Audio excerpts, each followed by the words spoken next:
Good morning. A whirlwind week for our new president. 18 executive actions, 3 TV interviews, 3 speeches, a joint news conference, a blizzard of activity and controversy. Over the wall and who will pay for it. Those unfounded allegations of voters' fraud. And then Friday, it got real with an executive order that had immediate and profound impact. I'm establishing new vetting measures to keep radical Islamic terrorists out of the United States of America. We don't want them here. No surprise for anyone following the election, Trump has been promising this extreme vetting for more than a year, but still it came as a shock. A 90-day ban on travelers from 7 countries: Syria, Iran, Iraq, Somalia, Yemen, Sudan, and Libya. Even green card holders who thought they were free to come and go, caught in the chaos. All refugees also banned for 120 days. The result? Hundreds of people detained or turned away, many thousands in a state of high anxiety, like 29-year-old Syrian doctor Mohammed Mustafa, here legally since 2013. Saturday morning, his wife was returning to Dulles Airport, where she was immediately turned away and put back on a flight to the Middle East. They told her while she was on the plane that her visa would be canceled. And she was terrified even when she was on the air. And then when she came down, and the officers started to talk to her in a rude way. It's like, this is not your visa, this is America's visa. And we will take it away from you. With stories like that spreading like wildfire on social media, protesters descended on airports around the nation. New York, Chicago, San Francisco. In the Oval Office Saturday, after a round of phone calls to foreign leaders, Trump defended his action. It's not a Muslim ban, but we were totally prepared. It's working out very nicely. We're going to have a very, very strict ban, and we're going to have extreme vetting, which we should have had in this country for many years.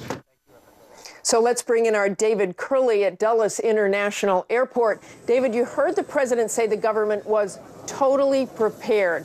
Is that the impression you're getting out there? The short answer this morning, Martha, is no. Sources are telling ABC News that the agency charged with carrying out these executive orders were not fully briefed. In fact, a lot of Homeland Security officers were basically making decisions on the fly yesterday as individuals were coming into the United States. There were families, protesters, a small army of immigration lawyers. It was quite the scene here at Dulles and airports around the country.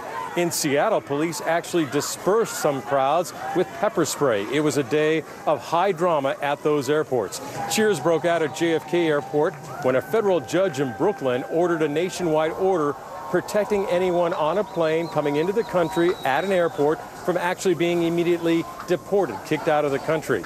And here in Virginia, another judge issued a 7-day ban on the government removing green card holders who have been detained here at Dulles International. And airlines were also kind of at a loss as to what exactly to do. The Airline Transportation Association, the International Association of Airlines, put out a statement, so airlines had to make decisions how they were going to handle the hundreds of people who were detained or told they could not come into the country. Martha? Thanks, David. Let's take this to Terry Moran, who covers the Supreme Court for ABC. David mentioned those stays issued on this executive order. What does that mean? Well, it's a timeout, Martha. Right now, the courts, 3 courts have said, 3 judges have said that the people who are appealing for relief from this executive order, people trying to get into this country who've been stopped, they've got a good enough case to take a close look at. Doesn't mean they're going to win, but the judges say if they don't take the case and they're turned around, they'll suffer irreparable harm. Now they take a hard look at the law, and the law, much of it is on President Trump's side. The Constitution, many laws of Congress, many precedents of the Supreme Court all give sweeping powers to any president to decide who does or doesn't get to come into our country. Now, Congress has passed a couple of laws saying you can't discriminate against people on the basis of national origin. But they've also passed a law saying anytime a president determines that a group of people is detrimental to the interests of the United States, he or she, any president, can suspend their permission to let those people into the country. So the bottom line here is, while President Trump is testing the limits of presidential power, when the cases are close, the tie almost always goes to the president. But Terry, no major terror attacks have been carried out on U.S. soil by people from any of those countries, those 7 countries. So why is that a national security risk? Well, that's an argument, and it may be a very good political argument, a good argument to have with some of your guests today, but judges sit in courthouses, and they defer all the time. They let the president decide matters of national security. They say, we don't get the intelligence. We aren't talking to the generals. We don't have diplomats all over the world. And so you do, unless you've done something really outrageous, courts will generally let the president decide what is in the national security interest of the United States. Now, that said, President Trump is testing the waters here. One, he has a religious qualification there. He says that members of religious minorities in these countries will get special treatment. And he's gone on television and said that means Christians. Well, that's probably unconstitutional under the Establishment Clause of the First Amendment. You can't choose on the basis of what religion a person is how you're going to enforce the law against them. And then many people who have already established lawful permanent residents in the United States, the United States government has given them the permission to stay, to be in this country. They may get caught up in this law, and the courts may not like this executive order stripping those people who are already lawful permanent residents of the United States of their rights. Thanks very much, Terry. So let's turn straight to White House Press Secretary Sean Spicer. Good morning, Sean. I know there are many people who support this, but you heard those strong reactions, those stories of people stranded at airports, detained, Jesuit priests, veterans calling this un-American. Well, let's look at the facts of what happened. There's 325,000 people from foreign countries that traveled into the United States yesterday. There were 109 people that this actually addressed that had come in post-entry from 7 countries that we've identified that, in fact, actually the Obama administration had previously identified needed further travel restrictions. We've gone in, as Terry pointed out, it's a 90-day ban to ensure that we have further vetting restrictions so that we know who's coming to this country. The safety of the American citizens, the safety of our country has got to be paramount. And that's what the president did yesterday, is to ensure that the people that we're letting into our country are coming here with peaceful purposes and not to do us harm. So this really comes down to 109 people who are all being processed through the system to make sure that when they've gone out of the country, gone somewhere that is one of those 7 countries, and coming back, that they've done so and not tried to go there and do anything that would cause our nation harm. 109 people, probably Muslims. What message does this send to Muslims worldwide? What it sends is that we're going to protect our country and our people. There are 46 other countries with Muslim populations that are not part of this. And I think that's an important thing to note. So whether you're talking about Algeria, Jordan, Kuwait, Oman, or the UAE, there's 46 Muslim majority countries that are not in the 7. These 7 countries were identified by the Obama administration needing further travel. But what about the countries like Pakistan, like Afghanistan, where there have been terrorist attacks, we're going to Saudi Arabia, we're looking at this. We're looking at all of this holistically. But I think the first step. But why these first, where there haven't been? I just said it twice because I think these were the Obama administration put these first and foremost and said that these countries need to have further travel restrictions based on the intelligence that we have.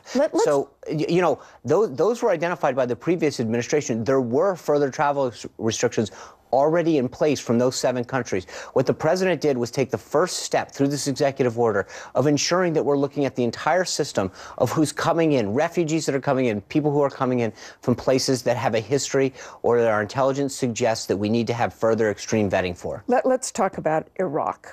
You saw that an Iraqi interpreter for America was detained temporarily. I have been in Iraq with those interpreters. They have saved lives of American soldiers, and now you're saying you can't come in. No, that's not what we're saying, Martha, not at all. We're going to say we're going to make sure that we don't let someone slip through the cracks who seeks to do our country harm. That's it. The person was processed in. I know that in some cases there's going to be a bit of an inconvenience, but the inconvenience is there any humiliation? No, there's 109 people that were slowed down, over 325,000 foreign visitors that came in. But what do we say to the family that loses somebody of a terrorist, to whether it's Atlanta or San Bernardino or the Boston bomber? Those people, each of whom had gone out to a country and then come back. Now, granted, they're not on the country. None of those are countries but the point is, list. we took the first step in ensuring that a terrorist attack won't continue to occur on this country. And so what do we say to the family or to the individual who gets hurt, or the family of someone who gets killed because we didn't take these steps? Protecting this nation and our people is the #1 priority of this president and our government. And you want to protect them against ISIS right now. We want to protect them against everything. Americans are fighting side by side with the Iraqis. Have you had any reaction or any indication that the Iraqis will now say, Americans can't come in here either? No, look, we are working through all the diplomatic channels necessary to make sure that our friends and our allies around the globe understand that our position is to protect our borders and to make sure. And again, this is about slowing the process down. Those 109 people are being processed through the system to make sure that the vetting is applied, that they didn't do anything nefarious when they were overseas. And I think that's what we should be doing. We shouldn't let people just re-enter the country who are not citizens of the United States because they've gone to a place that we have concerns about. They should be asked certain questions. They should go through extreme vetting to make sure that when they re-enter this country, that they continue to do so with peaceful purposes. How much of a heads up did you give Homeland Security? You've seen the scenes at these airports. You heard David Kerley report the people that needed to know knew. What we couldn't do was telegraph our position ahead of time to ensure that people flooded in before that happened, before it went into place. So the appropriate leadership was notified, and cables were being sent out through the State Department as we speak. The issue was, I know that when you get down to the TSA level and some of the Customs and Border officials who are on the front lines, we had to do it in a way that ensured the safety of America was preserved. And if we had telegraphed that ahead of time, then that would have been a massive security problem. So what we did was made sure that we were coordinating with the appropriate leadership at the appropriate levels through the departments and agencies, both Homeland Security, Border and Customs Protection. Okay, the executive order also stipulates that after the refugee program is reinstated in 120 days, the government will prioritize religious minorities persecuted in their country. How will you determine what religion people are? How do you vet them? During this 120-day period, we're going to put a system in place that looks country by country, group by group, and make sure that we put appropriate vetting in place. Again, a religious test? Hold on. No, what we're going to do is to make sure that people who have been persecuted for either religious or other reasons have an opportunity to apply and go through a vetting system that ensures that they're coming to this country to seek asylum, to seek a new life for themselves or their family, but to do so with peaceful purposes. Okay, President Trump said during an interview on the Christian Broadcasting Network that persecuted Christian refugees should be seen as a priority. Well, in some countries they should. Why are Christian refugees more worthy? Let me finish. Yeah. Why are Christian refugees more worthy of admission to the United States than Muslims or even Jewish refugees? Well, it's a question of making sure that in some of these countries they are the persecuted group. And so it's a fact that when they live in a majority country of another religion, they are a minority being persecuted, not able to practice their religion, in some cases under threat. And so it's just a fact that they are being persecuted in some of these countries, and we need to make sure that we recognize them so that they can come to this country and be able to practice their religion in accordance with our laws and our Constitution. If you feel the threat is so great from these countries and so great from these refugees, why just 90 days? Why just 120 days? Can you really get this done? I think we can, and that's the point, is to make sure that we put the safety of our nation first and foremost, and that we put a plan together during that period to put those extreme vetting measures in place. Look, this is nothing new. President Trump talked about this throughout the campaign and the transition, and he's doing exactly what he told the American people he was going to do. It's interesting. The criticism that's coming is from someone who's gotten into office, hit the ground running, had a flurry of activity to do exactly what he said he was going to do, whether it was bringing back jobs, fighting for American taxpayers and cutting the cost and waste out of government programs, or doing what he said overseas and protecting this nation. But he is not going to apologize for putting the safety of this country first and foremost. I want to turn to Yemen. Yeah. President Trump, as president, as commander-in-chief, suffered the first loss of an American service member in Yemen today in a raid on al-Qaeda operatives And 3 service members were injured in that raid, another when we lost an aircraft in a hard landing. What can you tell us about that raid, and who did they get? They got 14 individuals. They killed 14 individuals and captured a whole host of information about future plots that's going to benefit this country and keep us safe. We mourn for the loss of life of the service member who so bravely fought for this country and was killed. And then obviously, as you mentioned, 3 others were injured in the raid. Another one when the aircraft went down. That aircraft was destroyed. Shot? That aircraft was destroyed in a hard landing, or it was. There was a hard landing, and then they destroyed it? And we destroyed that plane to ensure that we didn't allow any of our technology out there. But it is. Will he go to Dover? It continues to show. Will he go to Dover? Look, I'm not going to get ahead of this. Obviously, is developing right now when we speak. But the president was informed throughout the evening of the situation. He extends his condolences.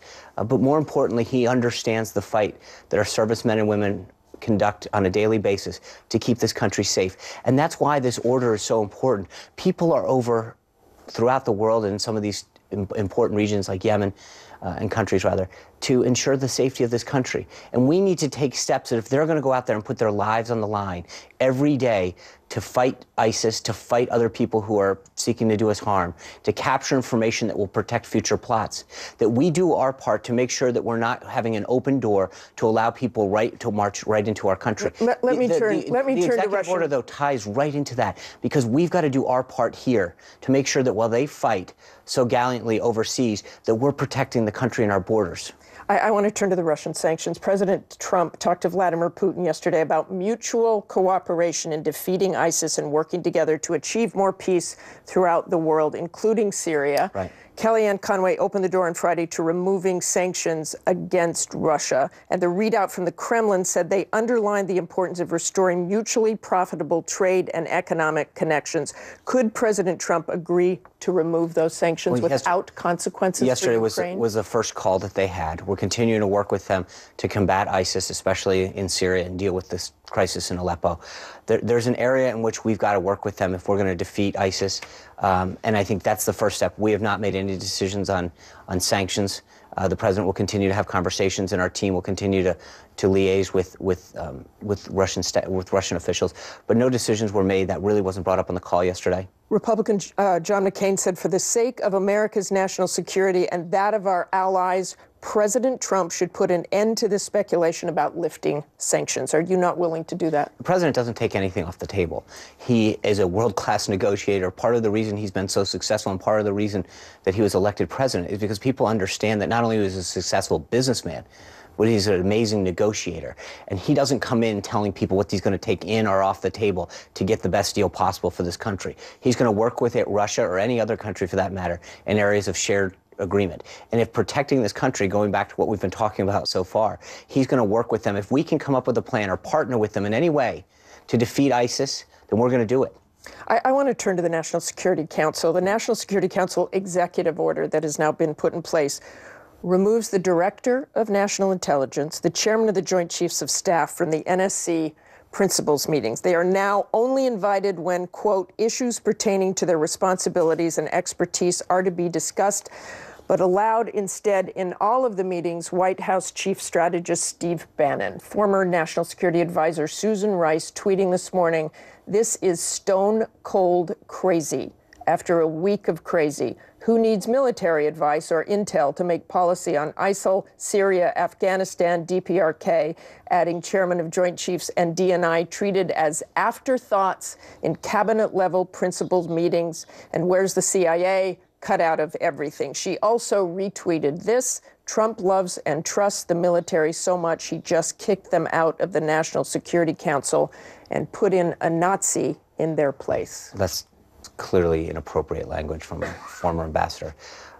Look, stone cold crazy. The comments that she made. Look, the reality is that General Flynn, former head of the Defense Intelligence Agency, brought significant reforms to the NSC and to the Homeland Security Council, headed by Tom Bossert, who's an expert in all of this area. We are instilling reforms to make sure that we streamline the process for the president to make decisions on key, important intelligence matters. You've got a leader in General Flynn who understands the intelligence process and the reforms that are needed probably better than anybody else. else. And when you talk about the missteps that were made by the last administration, with all due respect, I think Ambassador Rice might want to wait and see how we handle this, because I think so far they've got an expert team of folks that have come in to understand the national, to our intelligence systems and how we can modernize. But streamlined without the chairman, without the DNI. We've got an unbelievable group of folks that are part of the NSC that are making decisions to get that. The president gets plenty of information from the chairman of the Joint Chiefs of Staff. He continues to meet with them on a regular basis. He gets briefed by the Secretary of Defense. But what they have done is modernize the National Security Council so that it is less bureaucratic and more focused on providing the president with the intelligence he needs to make key decisions. And Steve Bannon? Steve Bannon. What does he provide? Well, he was a former naval officer. He's got a tremendous understanding of the world and the geopolitical landscape that we have now. And so he's giving military advice in there? No, it's not giving advice. Part of this is analysis. The data comes in, and how we synthesize that data to make the best decision for our country is something that's not just about intelligence. It's about the intelligence that comes in and the analysis that comes out of that. Having key decision makers and the chief strategist for the United States, for the president, to come in and talk about what the strategy is going forward is crucial. The data comes in raw, and what these key individuals do is help provide guidance for the president to make decisions. Having the chief strategist for the president in those meetings, who has a significant military background, to help guide what the president's final analysis is going to be is crucial. Okay, thanks very much for joining us this morning, Sean. Good to see you. Now we turn to Washington's other power broker, the man who leads the Senate. Republican Majority Leader Mitch McConnell has been working closely with the president at the White House and at the Republican retreat in Philadelphia this week.